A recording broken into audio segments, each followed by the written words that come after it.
প্রতিবাদ জানাই এবং আজকে বাংলাদেশ ছাত্র ফেডারেশনের ঢাকা বিশ্ববিদ্যালয় শাখা থেকে আমাদের দাবি এই ডিসি মাসুদকে অতি অনতিবিলম্বে প্রত্যাহার করতে হবে। নাগরিক হিসেবে বাংলাদেশের যে কোনো জায়গায় যদি 140 ধারা জারি না থাকে, আইনত কোনো বাধা না থাকে, তাহলে নাগরিক হিসেবে বাংলাদেশের যে কোনো জায়গায় চলাচলের স্বাধীনতা আমার সাংবিধানিক অধিকার। কিন্তু খুবই লজ্জাজনক ব্যাপার, গতকাল পুলিশ মাদক নিয়ন্ত্রণের নামে অযথা নাইমের সাথে যে আচরণ করেছে, এটা সরাসরি নাগরিকের মর্যাদার জন্য হানিকর এবং সরাসরি ফৌজদারি অপরাধ বলে আমরা মনে করি।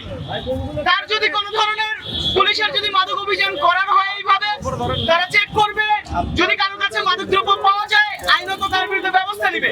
হস্তক্ষেপ, সেই হস্তক্ষেপে স্বীকার